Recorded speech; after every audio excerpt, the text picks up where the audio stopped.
Thank you for tuning into the Roger Beecroft channel. I've been doing home repairs for about 25 years. Today we're going to be showing you a short video on start to finish on drywall texturing. So as always, if you like what you see, how about a thumbs up? Thank you. Here we are once again at Home Depot, and we're looking for masking paper because we're going to be doing texture and also some spray painting on our home project. These are great to use. It's different sizes, and we also have plastic that if you have larger area, 48 inches, 72 inches, you can lay down. Which one spraying? Usually something like a 12-inch paper will work just fine. And to put down the paper, if you don't have one of these puppies, I recommend getting one because they are great. Put the tape on there, you put the paper on the back on here, and then you have a handle and you can stretch out your paper or plastic, and then when you rip it, you just use one of these things, that separate attachment that you put on there, and it has little teeth on there, as you can see. Protective edges on there now, but you put this on that tape gun, and then the masking gun, tape gun, and then what that does is allows you to rip it off of there in nice straight pieces, and it makes your project go really fast. Okay, so here we are with this amazing, awesome tape gun. It's really simple. Just take it, hold it up to get started, and then pull down as you go and kind of run your finger down like that. And when you're done, kind of pull down, tear it, and there you go. So here we are getting ready to sand the drywall. And this contraption is one of the neatest little contraptions. This is hooked up to a vacuum. Get it at Home Depot, it's about 20 bucks. It's got a tube, connects to a shop vac, and it's an amazing tool. Once you turn it on, it has a little bit of suction, a lot of suction, and when you sand, it just sucks all the drywall dust into the shop vac. Something I wanted to point out is, see this line right here? There's a line between the texture and there's a transition to the existing texture. This line right here, I find that if you sand it down just a little bit, it tends to, or wipe it with a damp cloth, it seems to erase that line, and now you got a better transition line versus here. Because right here, believe it or not, this line might show up when you're doing the texture, and we don't want any lines. We want a nice smooth transition. Here's the mud that I use. I usually get it from Home Depot, all-purpose mud, and I have this mixer that I use, and I put it on a drill here, and I usually set the setting on 1, which is slow speed, and lock it on the highest setting there so it doesn't spin on me when I'm trying to run the tool.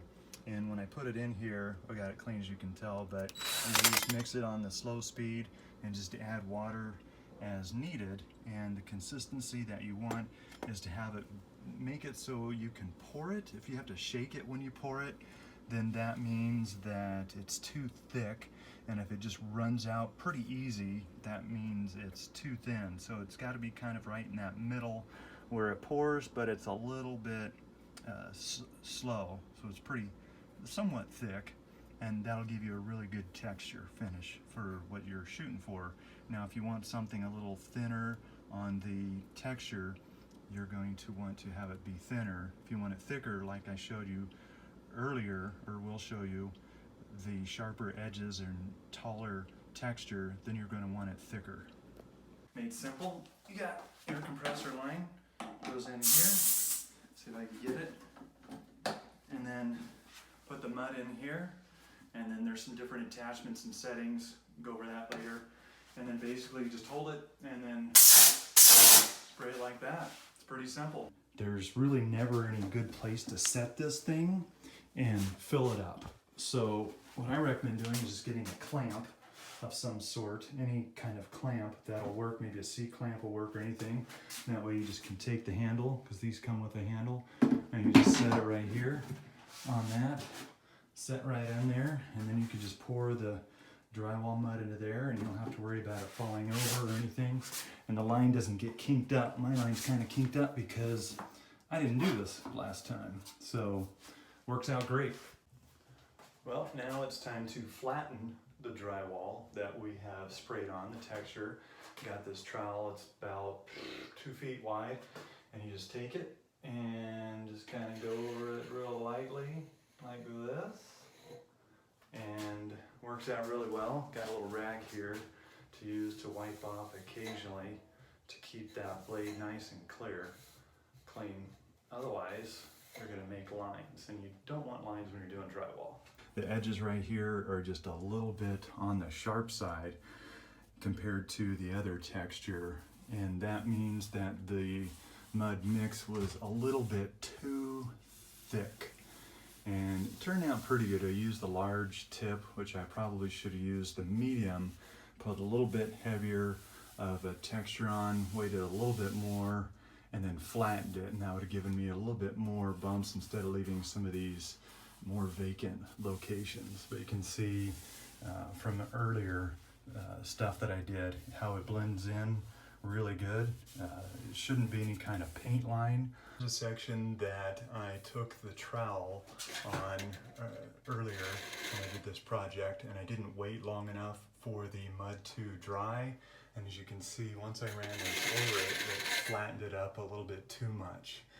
Well, I tried to blend it in a little bit with the new texture. Maybe I should have hit this area a little bit more. But you can see you want to wait for the mud to set up pretty dry before you run the trowel over it, or else you'll get those flat sections. So just when you think you're done with your project, now you've got to clean it out. I suggest going to the kitchen to raid an old spatula, keep it in your garage. That's what I did.